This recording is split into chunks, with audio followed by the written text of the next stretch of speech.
everybody wants to live a certain life, and you need enough money to do it. It's basically a tool, right? I mean, so I consider money to be a tool to be able to live the life that you want to live. I don't think it's anything more than that. And one of the things I have to say about you, Greg, is whenever we've had conversations or talking about yacht club stuff or just life in general, when you don't agree with me, you'll tell me. Of course. And sure. I've learned a lot from that. It's like, oh, it's a whole different perspective. And there's a right way and a wrong way to do that. And when you are a leader, or when you are someone who just wants to know those details, I think that's so underutilized. Just to say, you know what, I don't agree with that because of X, Y, Z. You don't do it in a harsh way. You just come across as genuine.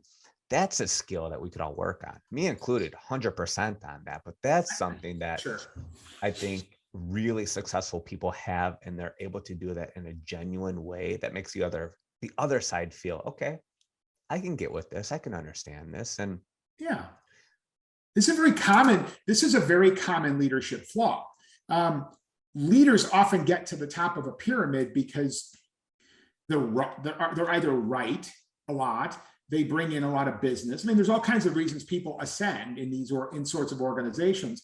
They're charismatic. It doesn't mean, but all these things that propel people to the top don't necessarily mean that they're going to be accepting of a feedback. So it's actually quite common for leaders to be at the top of a pyramid and not be good at getting feedback. Mm-hmm. And being willing to listen and act upon diversity. I mean, it's one thing to, I think, listen to everybody and then say, do what you're going to do. I think the trick is knowing when you're trying to figure out when you're wrong and being listen to other folks, and then be willing to adapt and maybe do things differently based on what other people are telling you. Why is it important to be wrong? Well, I don't know that. To go out and like put yourself out there and be vulnerable. Well, I think so. This is actually, so if you go into an organization, I think if you say, I'm always right, and you act that way, and you and I have both seen people that do this, what is everybody else around the table going to do? They're going to shut up, right? Mm-hmm. They're going to stop, they're going to be quiet, and they're not going to actually speak up when they think you're wrong. Well, the problem is if you're always right, then it's okay. But nobody's always right. I mean, even the best baseball players in the world, right, only hit, 350? Maybe I think 400 is the highest, maybe 410. I think George Brett hit 410 one year for the Royals in 1970 something. But still, George Brett isn't getting on base, 6 out of 10 times. So if you don't have people willing to speak up and tell you when you're wrong, I think you're going to end up being wrong more often than you want to be. That's a great analogy. Jim Rome said it very, very well too, just like you did. Baseball players get paid millions and millions of dollars for hitting the ball 2 out of 10 times, 3 out of 10 times. You don't have to be right every time, but you have to take action. That's a big thing. Right. Well, in your business, right? I mean, you're not going to be right all the time. Right. So true. You're the way that, folks in your business operate, right? Is, you're not going to be right all the time. So you try to diversify and make sure, you hedge against being really, really wrong. And because nobody knows what the markets are going to do. So, yeah, it's an interesting world that we're living in right now, especially with the markets. That's for sure. And it's very volatile, right? Yeah. I mean, you're probably spending a lot of time trying to figure out, how do you hedge against being really, really wrong? That's got to be part of what you're thinking about every day. That's a big part of it, and also in business, like how do you, grow your business during these times how things are good, bad, or indifferent? That's not easy to do because a lot of people are looking for better advice, or they want to know, okay, what should I be doing or what shouldn't I be doing? And as a leader, we need to calm our emotions down. That's first and foremost, because we know a lot of the times we are making decisions based on our emotions. And when you stick to your plan or stick to your numbers and look at what your long-term plans are, that's so important. And when business gets volatile, or when your law practice gets volatile, or even when the weather changes out on the race course, mm-hmm. being able to adjust is so incredibly important. And I think that's a big trait of leadership too. I think that being able to divorce yourself from emotion is good. I do think that as a leader, you want to have some investment in the mission, and the mission has got to be more than, sort of making money. This is one of the problems big law firms have, right? I mean, what is really the mission of a big law firm? I mean, there is no kind of unifying principle other than we're going to do really high quality work and make a lot of money doing it. I mean, that's just the reality. I'm looking, retire as you desire, right? I mean, that's something of a mission statement that you have. And, this isn't a commercial for you, but I mean, there's more to what you have in mind, right, than making money. In being an investment guy, right? You actually have this idea in your head that people should be able to retire as they desire. And it's more than a tagline, right? It's what you think about all the time. And the interesting thing is that you framed it in terms of, it's not what you think it should, it's what I think, right? As a client, right? So what do I think in terms of what, how I desire. And that's really an important thing for a leader to take into account is, what are your followers? Where are your followers looking to go? Because ultimately a leader's job in my mind is to take people where they want to go, but they can't get there themselves. And by the way, this is sort of, it goes back to the yacht club thing we talked about. When you all were starting out, you knew where you wanted to go. I don't think you could get there by yourselves. And so I saw my job as kind of helping you figure out how to get where you wanted. And I think that's true for a lot of leaders. They have to look around the table and say, where does this group want to go? And then if you don't agree with it, then you might try to push back a little and say, are you sure you want to go here or there? But if you do agree with where they want to go, then it's your job to get them there. Absolutely. Oh, that was very well said. When we were kids at the club, we were like, we just want to be more involved. We want to do more events and have fun and really make the place our home. And a lot of us have. A lot of us are super involved. Our kids are at the club. Our kids are going to be, sailing at the club. It's just been one of those truly incredible experiences. And that's what the club has had to offer. And from the foundation standpoint, I'd love to talk about this for a few moments because I'm a big believer in the foundation. I served on their board as their treasurer for a couple of years. How important, I know you guys don't have kids, but how important is it to get kids out on the water and get them used to being out on the water, whether that's swimming or boating or learning about how things work out on the water? Because you did it when you were very young, you were forced to, but you've had a life full of benefits from it. Sure. Why is it important? So a couple of things. So as a general rule, getting kids out of the water, I think, teaching them boating skills, I think gives them a lot of life skills, right? It teaches, I think, kids a lot of good things, right? Leadership is one of them, right? I mean, when you're sailing on a group, when you're 8 years old and you're sailing on a boat with a bunch of adults, I mean, you do pick up leadership traits in part because you learn what not to do, right? You can see things that people do and you're like, okay, I'm not going to do that again. I mean, so that's a lot of it. But then there's a lot of other lessons that I think kids get out of being in boats. I mean, there's resilience. We talked about some of this, right? Resilience. I think it's independence, self-reliance. There's math and science and technology. I remember being in high school, trying to figure out like racing tactics. And I would sit there and draw. I kept drawing, sort of drawing and drawing, trying to figure out like how could I make it so that I was going the least amount of distance possible based on wind shifts and everything else. And so I think there's a lot of math and science and technology and precision associated with a lot of this stuff too. It's more important in particular, I think, to get kids involved that don't have access to even seeing Lake Michigan, right? There are hundreds of thousands of kids in the Chicago area that have never seen Lake Michigan. Much less be exposed to some of the lessons that I think boating talks about. So I think from making our society better, right? Being able to get more of our kids exposed to some of these life lessons, I think will make our society better and make their lives, richer and more productive. So I think it can be a tremendous engine for growth, both personal growth for folks and possibly economic growth for a lot of people and personal growth, just relationship building and things like that. So I think it's a tremendous opportunity for kids. One of the things that the foundation did this year, as I think because you did a nice little teaser ad for us on it, is we partnered with the Chicago Children's Museum to develop an exhibit at the Chicago Children's Museum called Boats.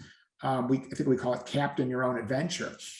And we put a bunch of things in the exhibit to teach kids about all the life lessons associated with boating. And so we're expecting about 80,000 kids to go through that exhibit this year. And I think, it'll start, some bells will start ringing and a lot of the kids that go through it, and hopefully get them more interested in what we do. That's amazing. Truly amazing. It's a great foundation. You should definitely check them out. And Greg, this is the last question that I ask all of our guests on our Incredible Thursday shows. What does money mean to you? What does money mean to me? Yes. I think money, okay, so money is, in my mind, a means to an end, right? So, and it goes into your tagline. Everybody wants to live a certain life, and you need enough money to do it. It's basically a tool, right? I mean, so I consider money to be a tool to be able to live the life that you want to live. I don't think it's anything more than that. At some point, when you're sitting in an office, working, toiling away, I think you've got to ask yourself, well, why am I doing this, right? And so there's got to be more to it than just, I want more money. So I really do regard money as kind of a tool. Excellent. Maybe that's too simplistic, but I don't know what else. I mean, really, you can't do anything else with money other than, buy things with it. And in my mind, that's why I consider it to be a tool. Very good. Nothing wrong with that. Tool is a very good answer. Very well used. So, Commodore Miarecki, my dear friend, thank you so much for being a guest on the Retire As You Desire podcast, your very first show. So thank you again. I know. Thanks for having me. This was a blast. It seems like we we're just having a conversation, like just talking about yacht club politics, fun stuff like that.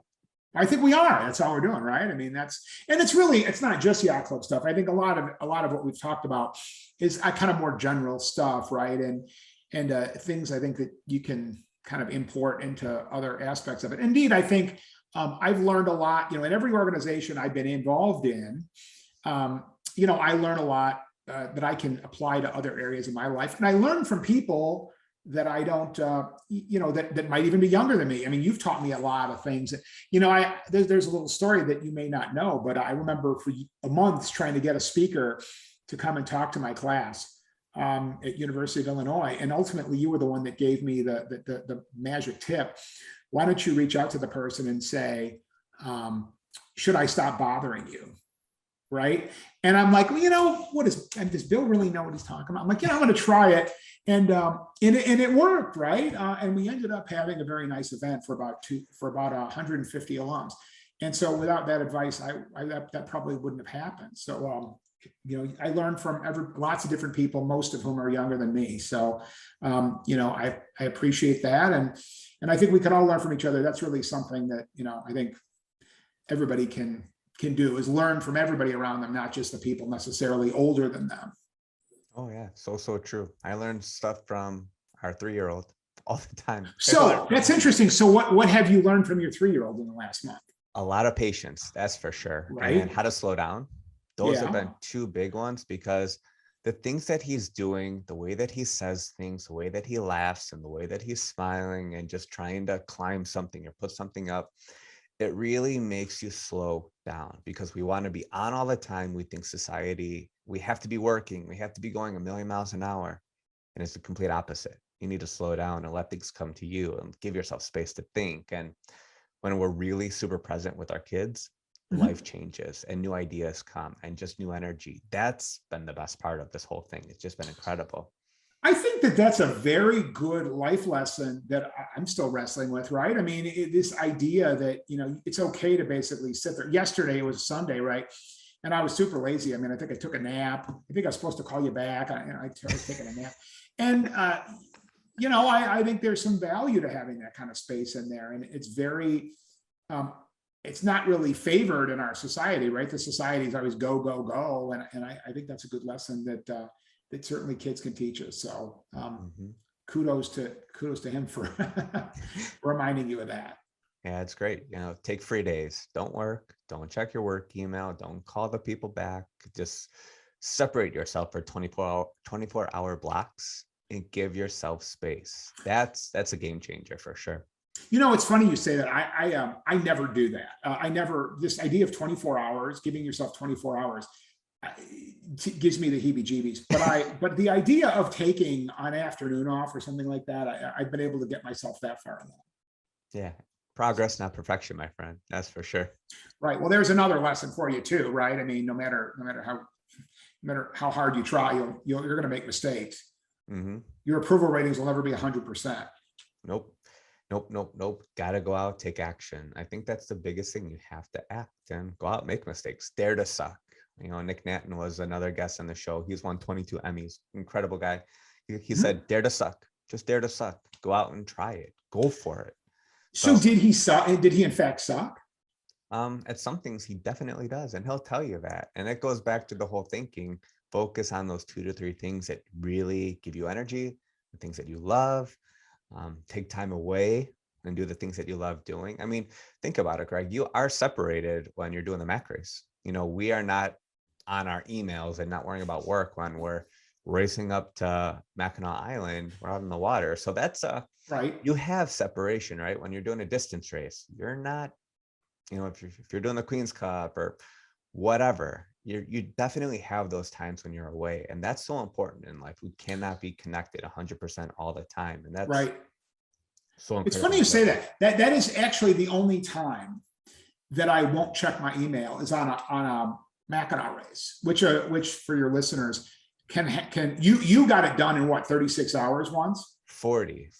Yeah, 40 hours. Okay, so that's pretty fast. Now Bill, Bill was on a big fast boat. And so he got there in 40 hours. The best I've ever done is 43 hours, and that was a white knuckle ride.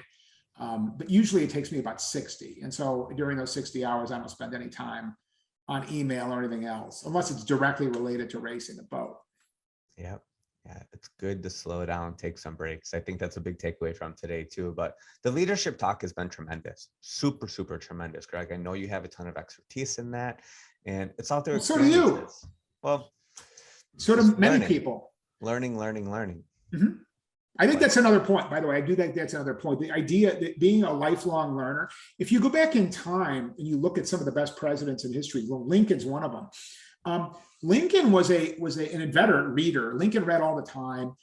If you look back and you find our best presidents, they are usually the ones that are the most intellectually curious. And if you, for the most part, right, if you look at presidents that are ranked lower on the sort of the conventional list, they were not intellectually curious. So intellectual curiosity, I think, does end up in life, being a lifelong learner, I think does end up helping people be better leaders long term. It sure does. So, I think there's a lot of evidence that proves that true. A ton of evidence. Absolutely. So, Mr. Miarecki, thank you so much for being here. You are an incredible guest, and well, you're an incredible host, and thanks to all of our listeners for spending some time with us today. Thank you so much for tuning in to the Retire As You Desire podcast. Make sure you listen every Monday and Thursday for new episodes, and make sure you share this with your friends and family.